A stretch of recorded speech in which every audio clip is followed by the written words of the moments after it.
Hello everyone, welcome to ixamBee. In this video, we will see whether you should really prepare numerical separately for the economics syllabus of the upcoming SEBI and PFRDA examination. So in this video, we will look at what is the breakup of the economics questions and how much out of that is of numericals. We will do an analysis and whether you should really focus much on the numerical questions.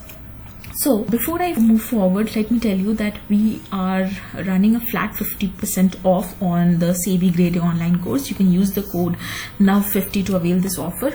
Also, there is a flat 50% off on the PFRDA Grade A course. You can use the same code. This is the Navratri special offer. You can use the code NOW50 to avail this particular offer.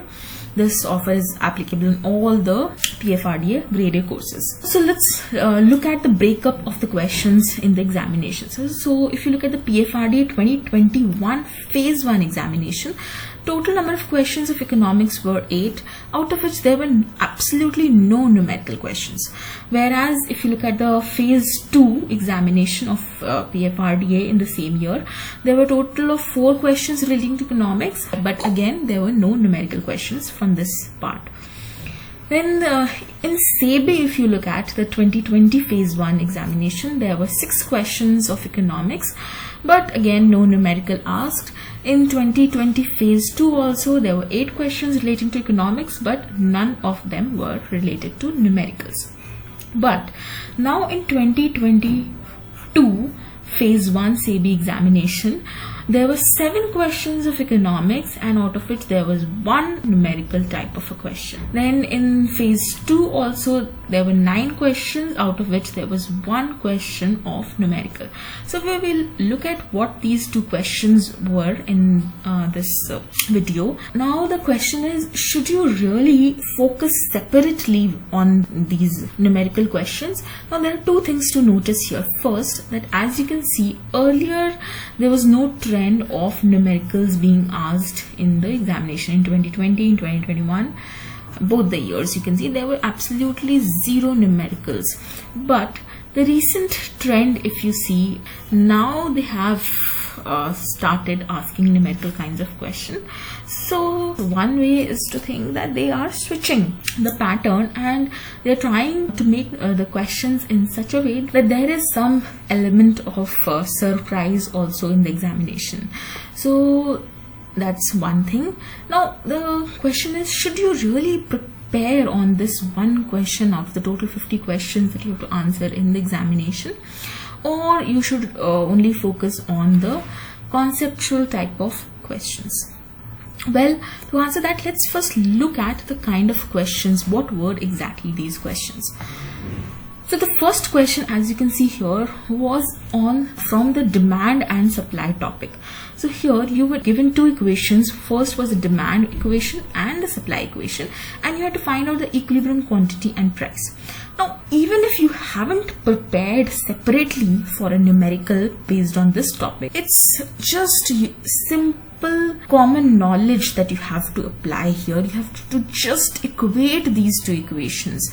That is what happens in equilibrium. Both the demand and supply are equal. Now, equating these 2 equations, 12 minus P is equal to minus 3 plus 4P, you would get the equilibrium price.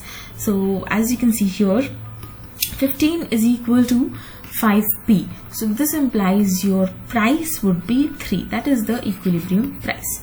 Now in the options here, you can see price is equal to 3 in these 2. So only either B is the right answer or C is the right answer. Now to check that, just plug in this value of price in any of these 2 equations, either the demand equation or the supply equation, to get the equilibrium quantity. So let's put it in the demand equation. So you get QD is equal to 12 minus 3, which is straightforward, 9. So the right answer here is B. Q is equal to 9 and P is equal to 3. Now, even if you haven't prepared separately for a numerical, why can't you answer this question? It's very, very straightforward and very easy to answer such questions. So you have to use just your school level mathematics that you've studied.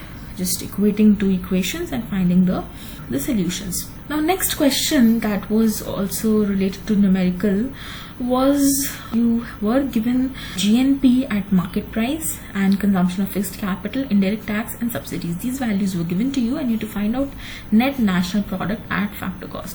Now if you've read this concept or various different aggregates of national income, then this question is just a piece of cake.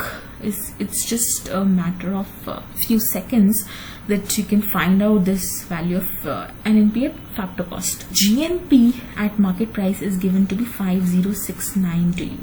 Now to get the net value from the gross value, you have to deduct the depreciation, which is also called the consumption of fixed capital.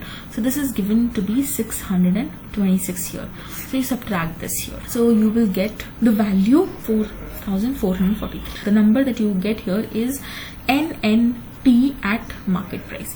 Now from market price you have to go to factor cost. So the difference of market price and factor cost is of taxes and subsidies. So you deduct the indirect taxes, which is 475, and you add the subsidies in the figure. So this is the number that you will get after deducting the entire taxes and adding the subsidy, which is 4017. So the right answer is A, 4017. Now there is another question that was there in the examination, was this particular question, which asked that which of the following statements are correct if the demand function is this. So this is not a proper numerical question, but the concept of mathematics and graph is relevant here. So I thought that I will discuss this also, because many of the students got this simplest question wrong. So everybody wrote that the slope here is -3 in the examination, and hence the option C is the right one. But that is not the case. Why? Because you are looking at a demand function, not the inverse demand function. So in economics, what happens is that you plot prices on the y-axis, whereas quantity on the x-axis. But in mathematics, what happens is that whatever is on the y-axis is your dependent variable. However, here in economics, the independent variable is plotted on the y-axis, which is the opposite. So you will have to look at the inverse demand function to get the slope. So if you interchange these values, what you get is that 3p is equal to 18 minus d, right? So p would be equal to 18 by 3 minus 1 by 3d. Now the coefficient of d, this -1 by 3, is the slope, not -3. Hence none of these here is the answer. The demand curve has slope -1 by 3, and it is a linear function because there is no power here, so it's not a quadratic or a cubic kind of a function. In conclusion, what I would say that even if you haven't prepared the numericals separately, you do not actually need to invest time in a lot of very high numericals for this particular examinations. I would also say that you shouldn't be afraid of seeing any kind of numerical questions also, because even if you haven't practiced, if you know your concepts, you can definitely apply those and solve these kinds of questions. So make sure that you have a very sound grasp over the concepts that you have read for the examination. Now I would again like to tell you that we are running a flat 50% off on all the online courses if you are preparing for any of the competitive examination. So you can contact us. The code is now 50 if you want to enroll for the course and for any kind of guidance that you may want to seek. You can either call up on this number, or you can also mail us at hello@ixamBee.com, or you can also visit our website and explore the different courses that we offer for various competitive examinations to fast track your preparation. Thank you.